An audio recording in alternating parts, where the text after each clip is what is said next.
and welcome to Intuitive Journey with Desiree. I'm Desiree Holmes Scherini, your host. And today I am really delighted to have my guest with me. I want you to welcome Candace Stuart Finley. And usual, I have my cheat sheet down here. So I'm going to give a brief introduction to her, but we're really going to be diving into some fun stuff. I was excited to have her on as a guest because we have a lot of similar thoughts, processes, and information that I know that I'll have fun talking to her, and I think you'll have fun listening to our conversation.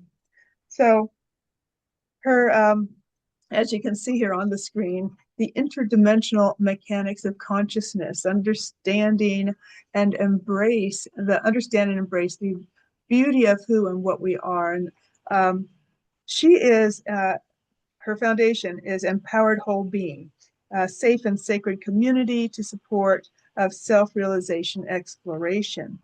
Founded in 2001 by her, Empowered Whole Being Foundation continues to expand self-empowerment discovery opportunities. So a little bit about her. She's an intuitive empath, metaphysicist.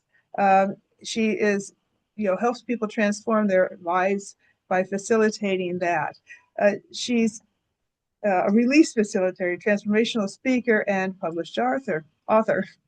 She is, again, the founder of her organization. And, further on here, it talks about when her conscious reawakening happened.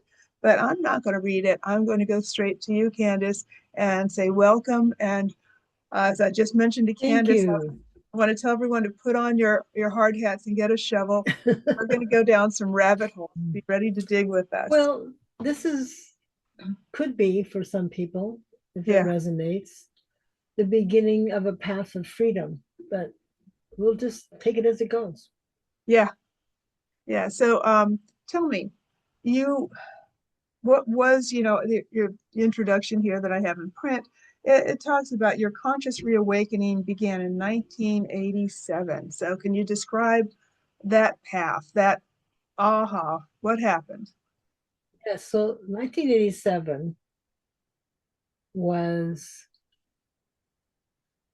the year of the shifting of one realm to another. Remember? No, remind me. Okay. And the audience.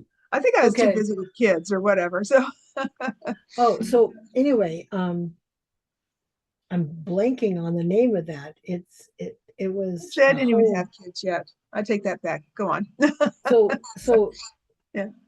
It was a shift in consciousness happening energetically, and at that time, and I was in Santa Barbara because I live in Santa Cruz County in California, and I was in Santa Barbara for my high school reunion, and staying in a little cottage with some of my high school friends and their families, and I was just feeling, we had been studying spirituality. I had gone to a program out of in Georgia where we were learning how to do this deeper work and all this kind of stuff.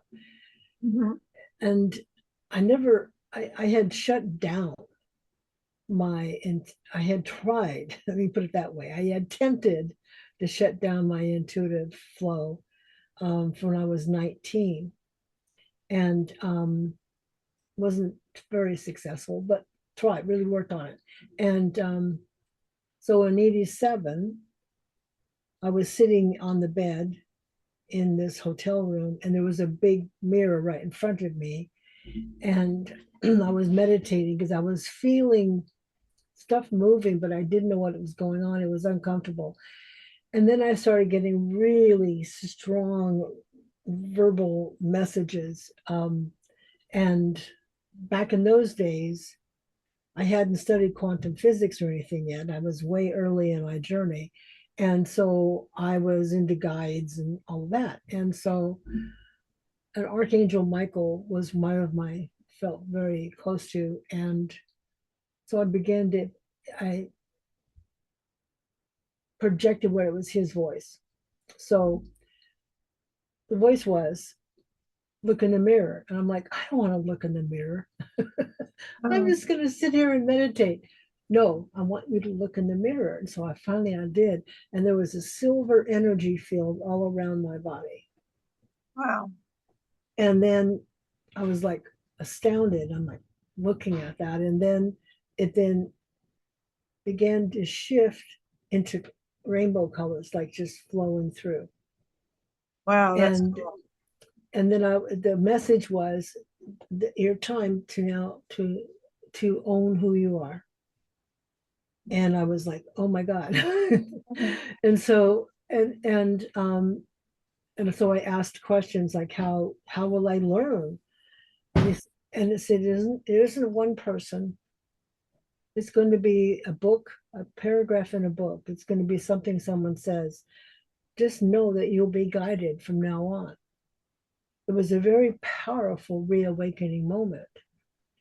And then I also watched the mirror, and then everything went silver, just all through and around. And then I just sat there and cried for a little bit because it was so powerful. And that's what happened, is that it wasn't a person like a guru or anything like that. Right. What it was my reawakening self-empowerment journey. Mm-hmm. See, I grew up in a domestic violent home. Mm. And so there was a lot of wanting to hide, be quiet, not be a target, not to have me be Yeah. Yeah, that just don't look at me thing. not be a bullseye for anything. So I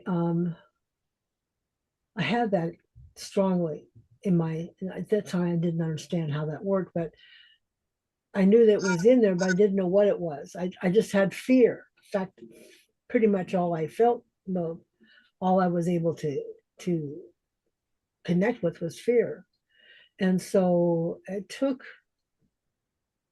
a lot more time for me to begin to work through it. I went to a school in Georgia and learned a method for working with the unconscious part of a subconscious, where these are held. And I got the basics there, but then after that, what happened is that I was guided during meditations on what to do next, literally. Mm-hmm. And so the systems I have now are the outcome of years of doing work with coaches, other clients, working with myself. And then what really shifted everything for me, well, two things. One, in 2008, I was guided to start studying quantum physics. And because I wanted to understand the mechanics of our consciousness. That's why I wrote this book. Okay. And in doing that, it was very profound because the spirituality path and the theoretical quantum physics path are they're pretty much the same, just different vernacular. Right. Mm-hmm. And so that was very helpful. But what really shifted everything for me is in 2021, I began to volunteer for an international nonprofit called the Daily Gratitude Movement. And I began to moderate a clubhouse room where all we did, people came in and they shared what they were grateful for, what they were feeling grateful for. After 3 months of doing that, I realized one day, I went, wait a minute, I thought I had a gratitude practice, but now I realize I had been thinking about feeling grateful, but I haven't actually felt it. So then I did some mini focus groups and we dove into what does it feel like in our bodies? What does that feel like? How would you describe it? And in that process, it became clear that up until that moment, I had integrated into the energy of gratitude feelings of obligation and judgment. So it didn't feel safe to feel grateful. And I wasn't aware of that until I did that unpacking. And now I understand exactly what the energy of gratitude is, because I've been researching it both on a quantum level and also a neurological level. And it is profound. The energy of gratitude is so powerfully transformative. I can't even begin to describe how transformative, because it changes how our brain functions with dopamine. It changes, it enables us and empowers us to diminish the amount of cortisol in our bodies. Mm-hmm. Because cortisol is the only stress hormone that is managed by how we feel. Mm-hmm. And we have in our body structure integens, integrogen, I'll say it, Mm-hmm. but it's these little cellular structures that are in between, they're inside of our plasma of our cells, one part outside, one part inside. And what they do is they read the energy of how we're feeling. Oh, fascinating. And they transmit it to the cell inner structure where the DNA is. Mm-hmm. And that affects how the DNA functions, whether we get cancer or sickness or whatever. Mm-hmm.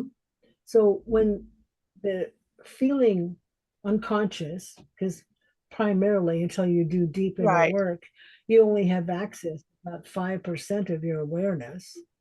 95% of the thoughts and feelings are unconscious. Yep. So if we're primarily feeling fearful, like I was, then that dehydrates our fascia.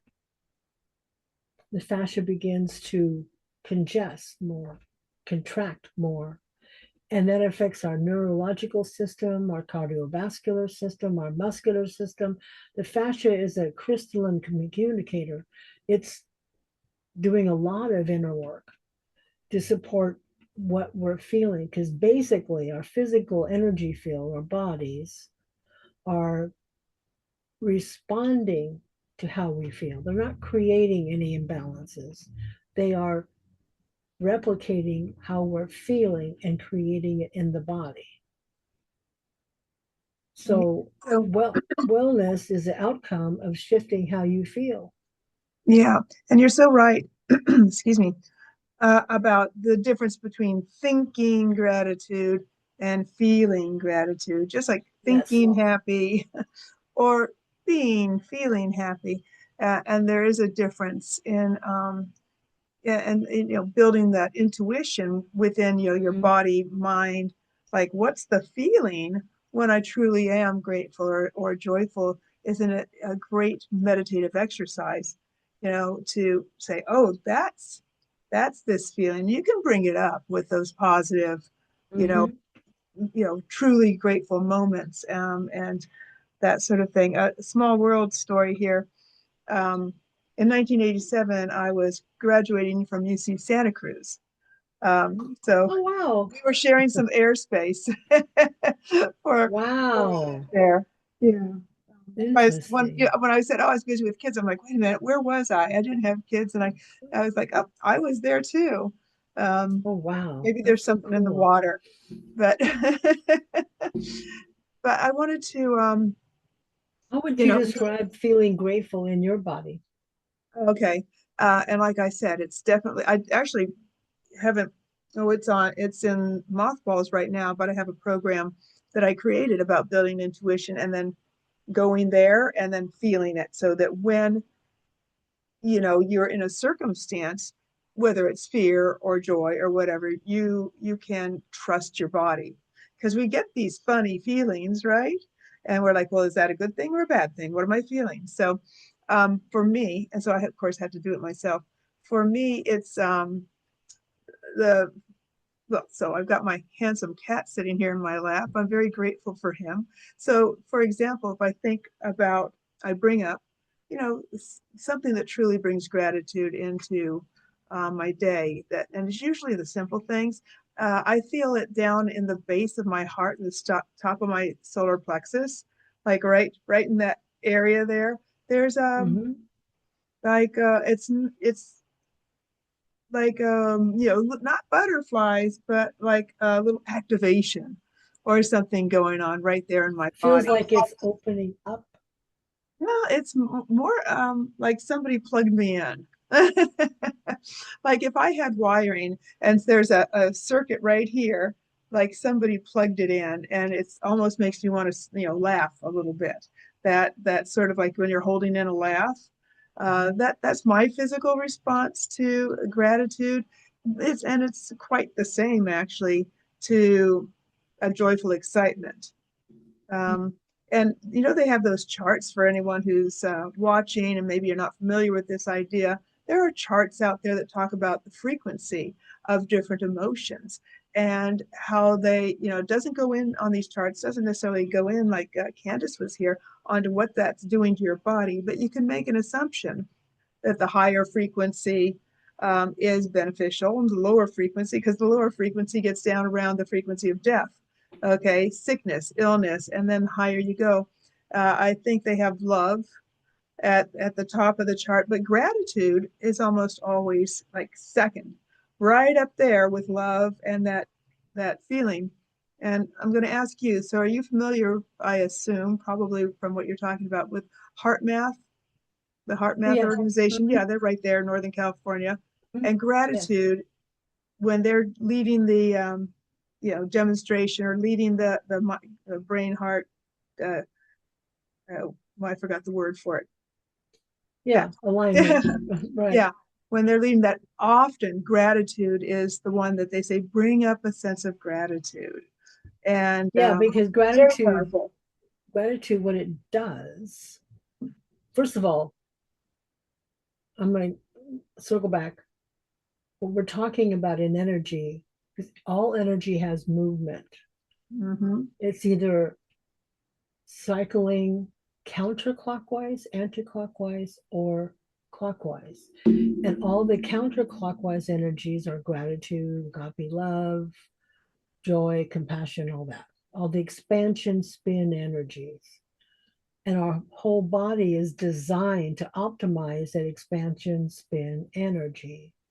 And then the fear based shame, blame, judgment all circulate clockwise, they contract.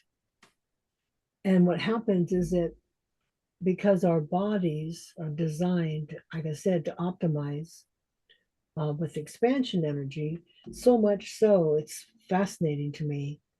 Like a few years back, it was discovered that the amino acid molecules that the DNA uses to build the chains are chiral. They have handedness. There's a right side and a left side. Mm-hmm. And that's not what we were taught in high school. But they discovered this, and that the right side spins clockwise, the left side spins counterclockwise. The DNA only uses the left side spinning part of the amino acid molecule to build the chains. And so when we are feeling fearful, shame, blame, bracing for impact kind of energy, it causes our DNA, because we have these things in our body that reads the energy and passes it to the body cell, to contract. And when it contracts, it may not replicate properly from the blueprint. Mm. Yeah. When we're feeling grateful, everything's expansive, which allows the DNA to fully extend and function at its optimum. So, and what I was talking about, the dopamine in the brain, what happens is that we feel grateful, and our heart through the vagus nerve sends that vibration up into the brain, and then that goes to this a section called the VTA. It's like a series of nerve nodules together, and that's what releases the dopamine, where it's released. And then it goes to another part of the brain where it's associated with purpose and desires and that. And then it goes to the prefrontal cortex. And Finally. And so what happens when we practice gratefulness, we are able to shift from expecting things externally Right. and having that anxiety about it to receiving internally. And it shifts exactly all of that. And so that's just some of what gratitude does. It does a lot of things, but it optimizes how our body functions. And like I said, when we are fearful, our body automatically, because this is based on how we feel, is pulsing out cortisol. And in that function, because cortisol has two functions. One, our brain, we use it to wake us up in the morning, to move our brain from delta mode, which is about deep restorative, to theta, alpha, and then beta. Mm-hmm. And without that big pulse of cortisol, we'd have a hard time Yeah, doing that's that. true. I So think I do need more cortisol in the morning and then less the rest of the day. So then, though, it also has the other side of the coin, which is the fear messenger. Mm. And every body cell has a cortisol receptor. No other hormone has that. That means when it sends out, when we pulse out cortisol, it's going out and saying, am I safe? Is this safe? Constantly. Mm-hmm. What happens is that causes dehydration of the fascia. That it's just an automatic loop, a pattern is created And don't you because think people get sicker? Like if they get oh sick my and then God, yes. they're Oh my fearful God, because yes. they're sick, and then they're fearful that they're going to get. I just spoke to somebody recently who, she had like the sort of a black cloud of things, one, and then the next, and then the next over several years of uh, trauma, and then then after all that, then she got sick, and she's sick with dealing with a what do you would call it a chronic Autoimmune. chronic problem, yeah, like an Mm-hmm. auto chronic thing, lots of medication, Mm-hmm. and she says I just don't trust anymore. I just don't trust. And it's almost like in lots of conversation, not just with a group of us, it felt like she was holding on to it, holding on to the feeling, even afraid to let go of the fear. Well, And yeah, that's common because yeah, there's a universal limiting belief system, mm-hmm, and everybody has this universal limiting belief that feeling fearful equates to being safe, yeah, and that love creates pain. mm-hmm, Everybody has that because we come into human consciousness, yeah, human expression, with our ability to receive and feel love blocked. It's limited. We can feel fear, no problem. However, the love, the expansive energy that we are, we don't feel it because I believe that our higher purpose is to come into human expression and research and experience the contrast between love and fear. mm. Everything's about that. I feel like everything is if we, and this is one of the things that we have a choice, right? We have a choice that can help us go one direction or the other, like this whole quantum, what Well, we happens, don't really have a choice. well, a choice of how we perceive things. Things Well, might but happen. do we really? Yeah. Do we really? Because if we've never experienced the expansiveness of Mm. agape love, gratitude helps us do that. Then how can we have a choice? Because a choice is between two things. And if all we've ever felt is fear in all its different renditions, we've never felt love in all its expansiveness in places of feeling safe and centered in that, then we don't really know the difference between the two. If you've never had any inkling of the other. Yeah, because human expression love is not the same as agape love. I see. Hmm. It's not. Would It's you, not what would really you the do if same. somebody came to you in that state? Like if they came and say, I don't like feeling the way I feel. How If would they you were, work with? well, what I do, my clients, I always vet, because if number one thing I ask is, are they willing to be accountable for how they feel? Exactly. Yeah. Because you see, Yeah. your friend you were sharing about that you knew, that's been very ill and has lack of trust, she had unconscious lack of trust years ago. And her body was responding to the fear and creating the imbalances. And so, because we are in a duality paradigm where there's an inside, everything is categorized and fractionalized, we want to blame something externally for our issues. No, everything we're experiencing is an outcome of what we've been feeling. We're like powerful cell towers. We're transmitting and receiving quantum, energy all the time. And being able to recognize that, take accountability for it, then we're empowering ourselves to recreate our lives. I mean, I totally get that, because like I said, I grew up in a really painfully scary environment. And so there I had so much fear. I knew I had the fear, the thought process of it, but the energetic reactions and creations I didn't have control over until I began to practice gratefulness. Because then I learned what it felt like to be in a different space and frame. Then I had free will. I had choice finally. And that's the choice I was talking about, was the choice to step outside and say, am I going to take responsibility to step out of victimhood and make my thoughts, choose my thoughts differently, choose my actions differently, choose my own health, rather than just saying this is happening to me. That's more the direction I was going, not that. Right. I agree with that. Yeah. The thing is, though, And you need to have somebody who's person willing. Yeah. being able to feel the difference between expansion and contraction. Because what happens is that we're so used to the contraction, the fear base, that we're perceiving the world through that filter. We don't know the difference until we learn how to remember it.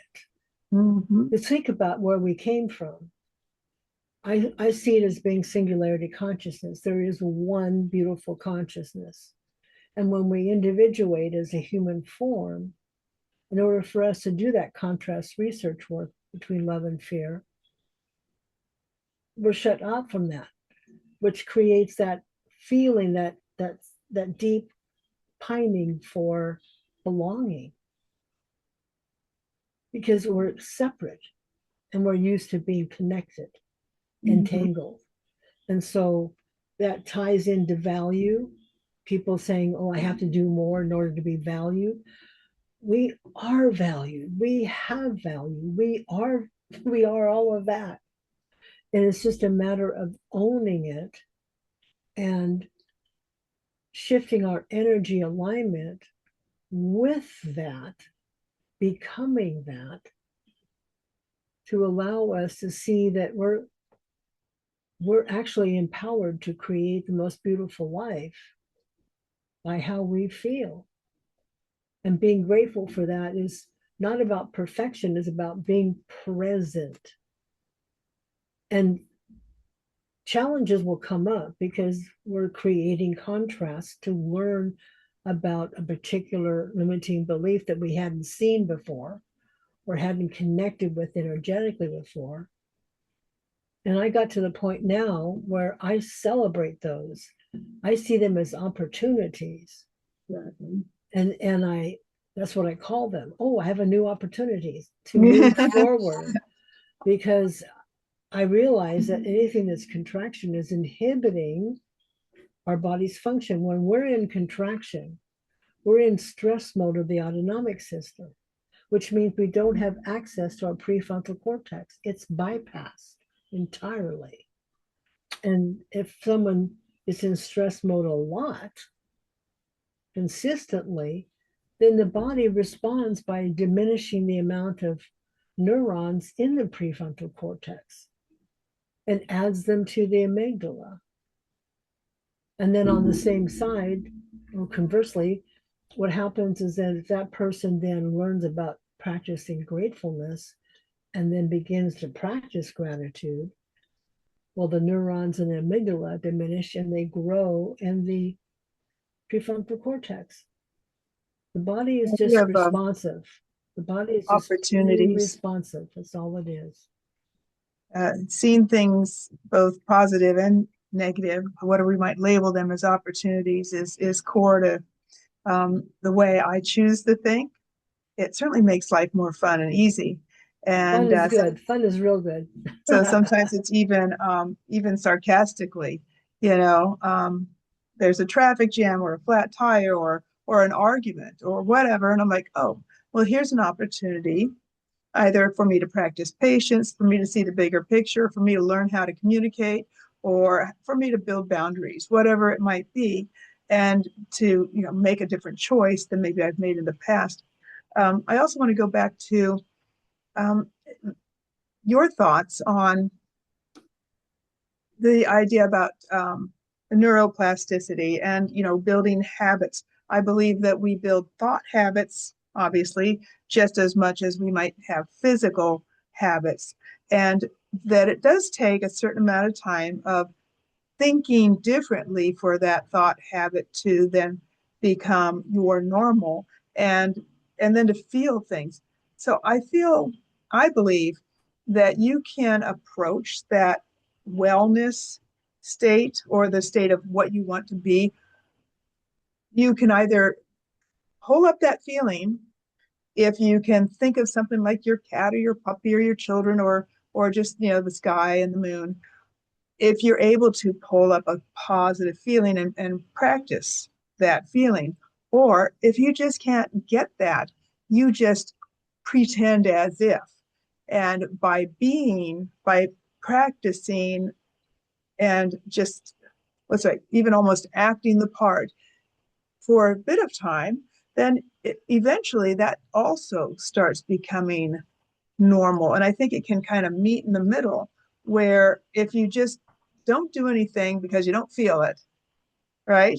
Say, well, what can you do? What can you do? Can you just get out there and do something that is what you Well, would you're definitely on the right track with that, because in my work, what I do with people and teach them how to pick a moment in nature, because nature is yeah. pure transmission of expansion energy. And animals, cats, dogs, when they're in nature, they actually bring this, and we holding them can bring it to us. However, I always suggest a moment in nature because it's neutral. It's expansion in a neutral state. Animals, people, and all of that, they have other stuff. We don't want that. So pick a moment in nature, and because the way we actually are, it doesn't matter if we're imagining it or whatever, we're there. So we go there and we remember the colors of that place. We remember that perhaps there was a breeze and it had such a lovely aroma of the earth and the trees, and we were in that moment, we're going, wow, and somehow, some way, I'm part of this beauty. And then we take that and we say, okay, then we feel grateful for the blessing of this beautiful moment of reconnection. And we just feel the gratitude for it. And in that doing that, we expand it through the body, and then we've shifted our energy field. So I call that the nature activator. I think nature actually also, because we are, like you say, all connected, all made up of the same stardust, as it were, minerals and the air, the sand, the water. We're made up of the same things as a forest or an ocean. That we really do exchange energetically when we're at the ocean or in the forest. They talk about grounding, being barefoot. They've tried to measure that, and it's not possible because it happens so instantaneously. When we touch a tree, we're like, it's not measurable. It's so fast. It's a very subtle, even on the quantum level, as we're talking about, there's a subtle exchange that happens that maybe, you can't go looking for. But those two things, the things you mentioned when I say the ocean or the forest, isn't it interesting that when I'm doing hypnosis for a client and I ask them, I say, with the induction, I like to lead them into a beautiful, relaxing experience before we do the suggestion. I say, well, where's someplace that you can picture where you're completely relaxed, you feel happy and free, and just no other worries. Yeah, and safe. The ocean, or they pick a walk in the woods. Those are their favorite go-tos, almost everybody. Mm-hmm. Mm-hmm. And it's like, there you go. They don't pick being with, well, sometimes the dog's in the picture or something like that, but they don't picture a person or a city necessarily, usually. Some do, but almost, like I would say 90% of people choose being alone at the beach and just like in peace, walking in the woods, nature all around them. And so it's absolutely true. Even innately, we know, we have an understanding of that connection to the harmony and the peace and the connection to nature. Um, we just don't realize how deeply rooted it is. Right, because we're so busy with the third dimension world, which has all Yeah. this stuff. Mm-hmm. However, when we pause and connect, then we benefit. Because every time we pause and connect, like I meditate every morning. Yesterday morning, I was such cramped for time, I didn't. And all day, I'm like, damn. You notice But it. I meditate every morning. I have this process where I clear my energy. And it's just,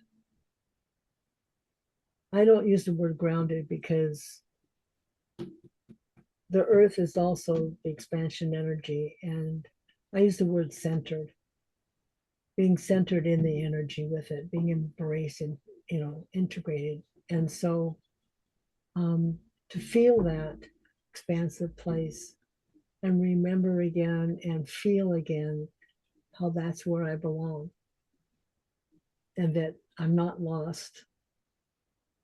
I'm a member of the big, huge family of consciousness. Mm-hmm. And nature activator is very fast for people to connect because nature, it's part of its job is to hold that here in the earth plane, to hold that function of expansion. Did you know, and I find this interesting, how underneath the forest there's this whole system of mushroom, I fungi was and just stuff, thinking about that while we're talking. Yes, it's and they fascinating. they breathe oxygen, fungus, and they Mm-hmm. expel carbon dioxide. And the plants and trees take carbon dioxide and create oxygen. So there's this beautiful exchange that's entangled, that's supportive of each other. It's really cool. Like, for those out there listening or viewing, there's a movie out there. I think it's called Fantastic Fungi, of all strange titles. Have you ever seen it? Oh, Oh, yeah, you'll love it then because you're already on that page. Fantastic Fungi, and it explains this whole dynamic in the forest, under the ground. You think you see a little mushroom or two or a little batch of mushrooms.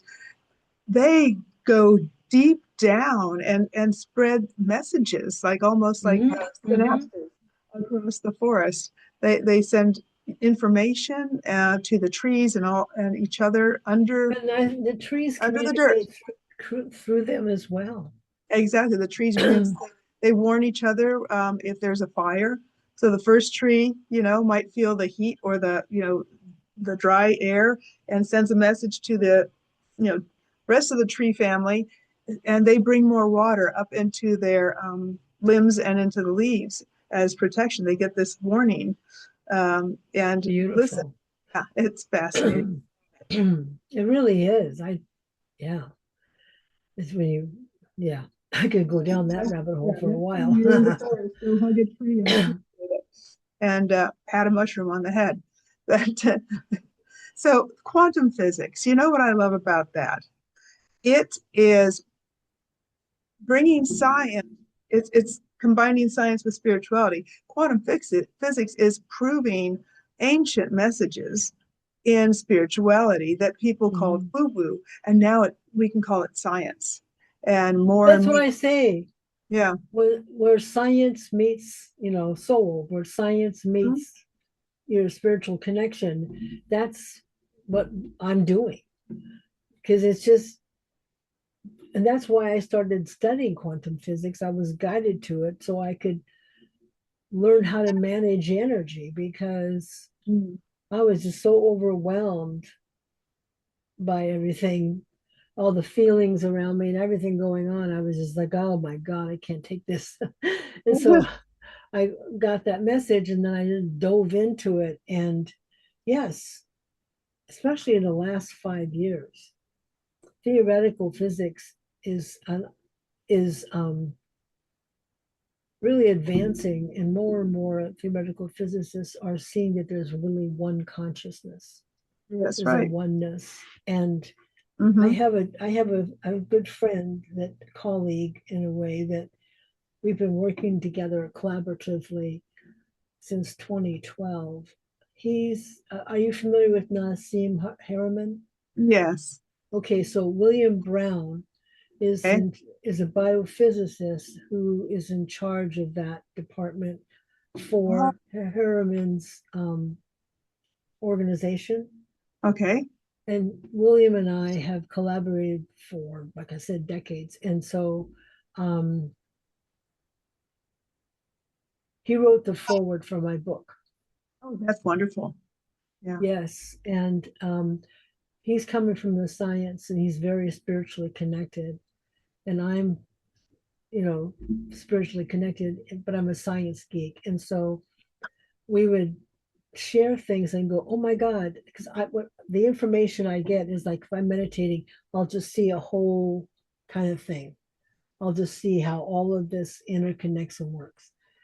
And then I'll absorb and unpack it and get to know it, really feel it. And then I'll share something with William, and he go, oh my God, we're doing this project right now, and blah blah blah, and this is what that is. And I'm like, oh cool. Yeah, So I picture him with the hard hat and the shovel right there. so Uh, that's been really a beautiful thing. I have found yeah, that's lucky. such solace in not only our relationship, but also in quantum mechanics, because there's a logic to everything. And a and pattern. and there's a pathway, a clear pathway to reaching your goals, especially with practicing gratefulness. I mean, we're gifted with this. We have the two innate tools that are hugely transformative and supportive of the process: Mhm. practicing gratefulness and breath work. Oh yeah. That's one thing Three I want to get breaths. more into myself is, I was talking to a few people at a conference a couple weeks ago, and some of them were, teaching breath work. And I said, that's something that I've, not really paid much attention to. Maybe I've touched on it here and there, but that's one of the rabbit holes I want to dive into and practice too. I was like that a few years back. I knew about breath work, but I didn't really study it. And then I began to study the science of it. I was like, oh my freaking God. Mm.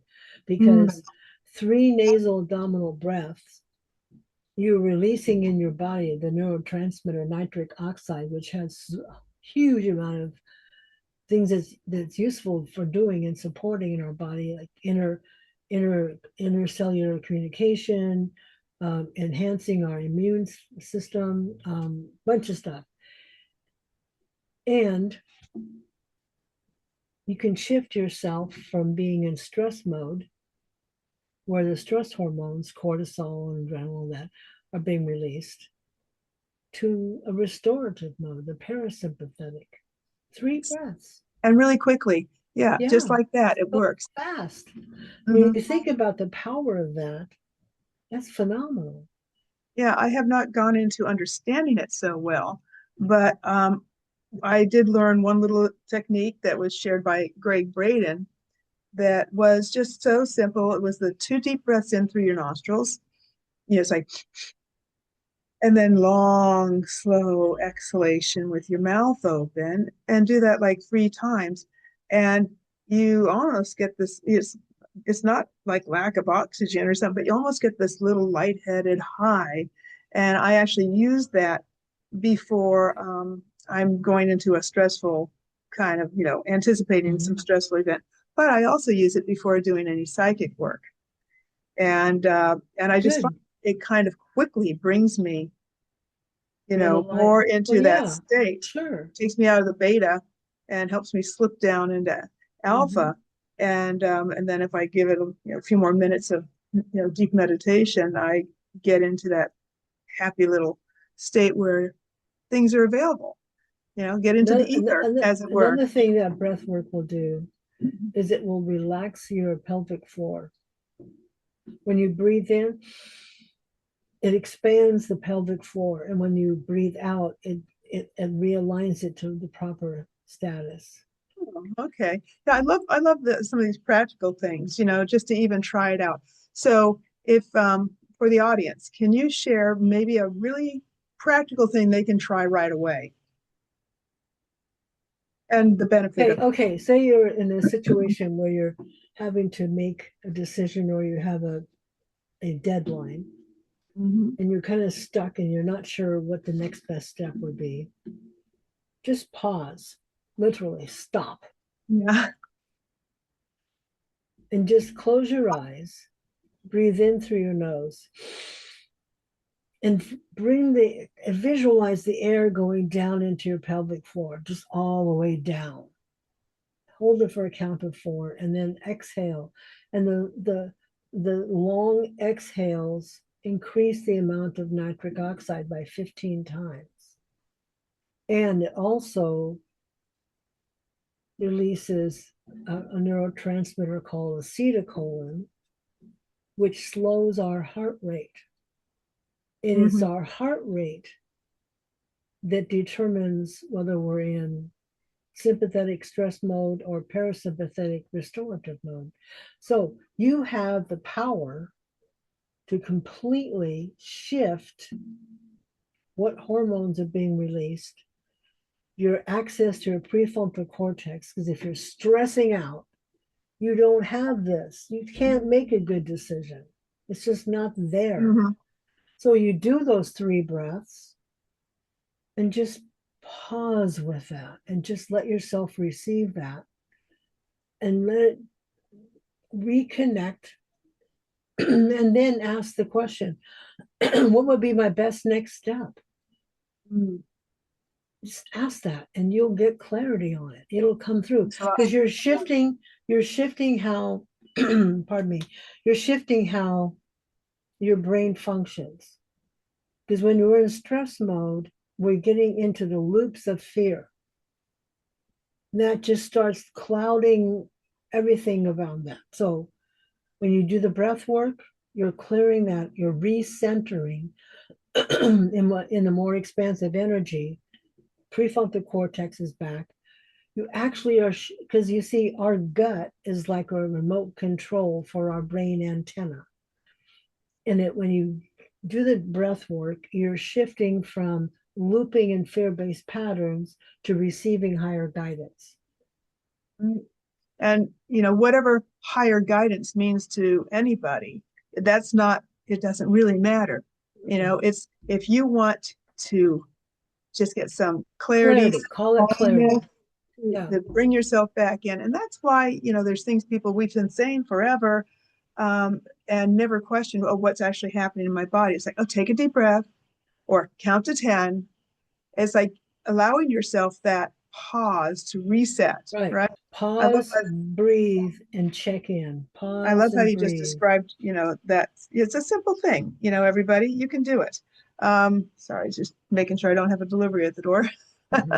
Checking the phone. But yeah, it's there for you. And so tell us about your book. I'd love to hear what's in that. Oh gosh. Okay. So, and I'm just publishing the second edition to this. So I wrote this in 25.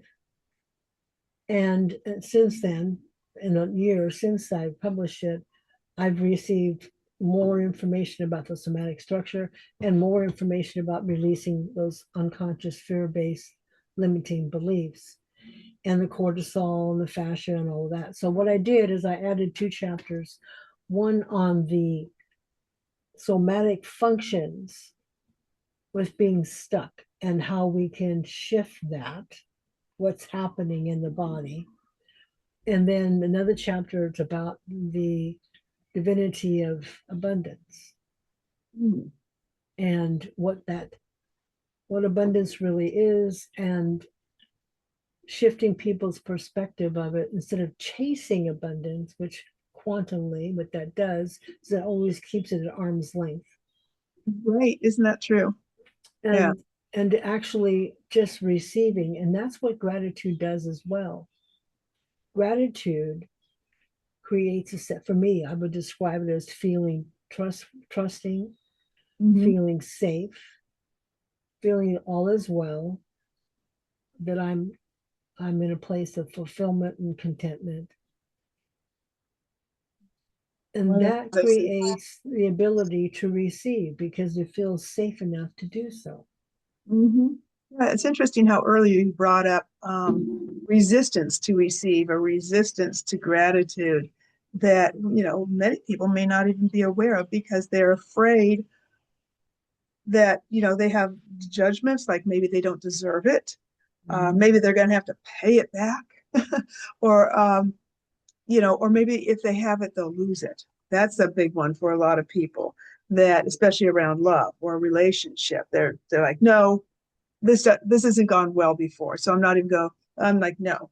That's that projection. You don't realize that you have those unconscious limiting beliefs with those projections that you're transmitting them out into the world. And right. I mean, I married my dad twice. Oh dear, yeah, it's repeat patterns. It's what we know, and I didn't know what love. I didn't know what love was or is, because what I experienced growing up was pain. And I felt there was something wrong because culturally, mother, father, and all of that, but there was no safety or love or, yeah, it was counter to all what culturally we were expecting to have. Right. Where Leave It to Beaver or yeah, I used to watch that show. So the point is though, is that contrast, what we grew up with, and I have to mention this too.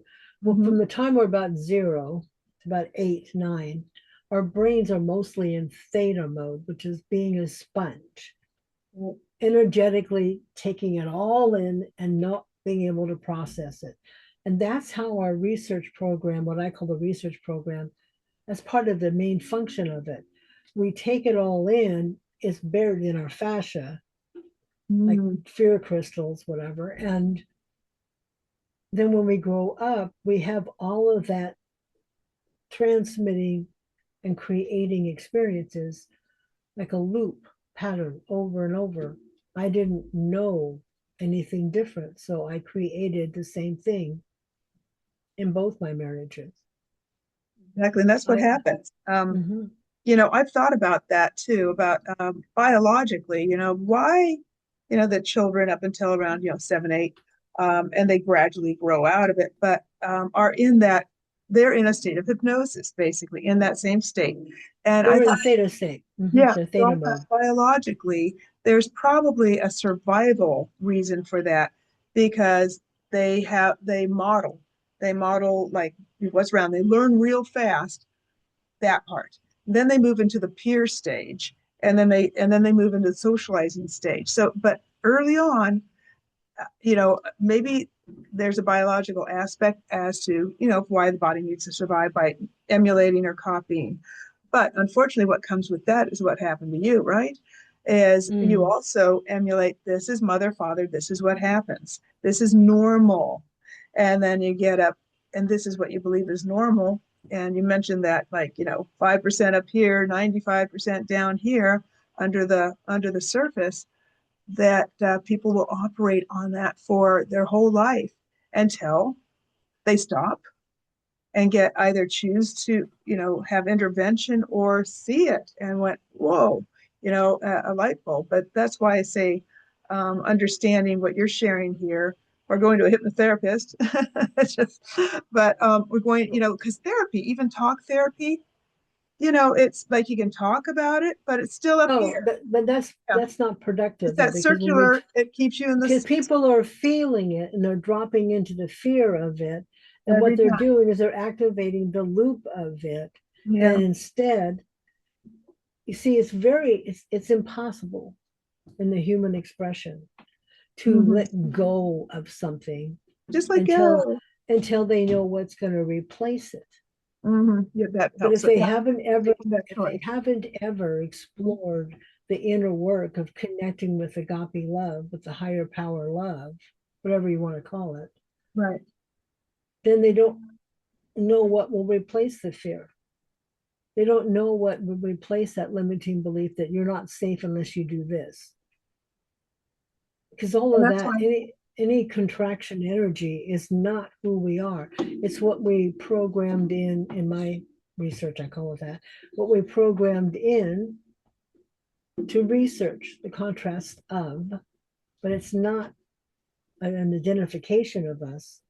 Human expression tends to take all of that mumbo jumbo of yeah, that early programming and identify themselves as being that. That's what they experience, but it's not who they are. exactly. And when you Yeah. can detach from identifying with that, then it's way easier to let it go. And finding a vehicle to do that. Maybe they'll pick up your book and say, oh, well, I'm going to, look into this. What's happening in my body? What can I, physically change? Maybe they don't feel like they can change their thoughts or their feelings, but maybe like start with that, understanding what's If the they all they physical have to do is being willing to shift how they feel yeah. safely. But the Mm-hmm. book describes all of the components, and then it talks about and it provides methodology to Mm-hmm. support changing. Right. Love that. Oh, And by so, the way, it yes, also won the silver award in the trade association, the body, mind, spirit industry. Thank fantastic. Good for you. Congratulations. That's you. that's really good. I'm glad you're, putting this information out there. I'm so happy to have you on my show. And we are about to the end of our time. So I just want to ask you, how can people find you or reach you if you want them to, or where can they find out more about you? Well, you can visit my website, which is easy, empowered whole being, like WHOLE Mm-hmm. .com, empoweredwholebeing.com. You can go there. There's lots of stuff on there. I have a lot of quantum, I have videos and music and books, and I have a blog, lots of blog posts. And then, of course, I also have different programs people can um, download. I have a thing called Life Frequency Assessment, and so they can download that 3-page form and go through the questionnaire and then get a sense of what kind of energy they're actually running.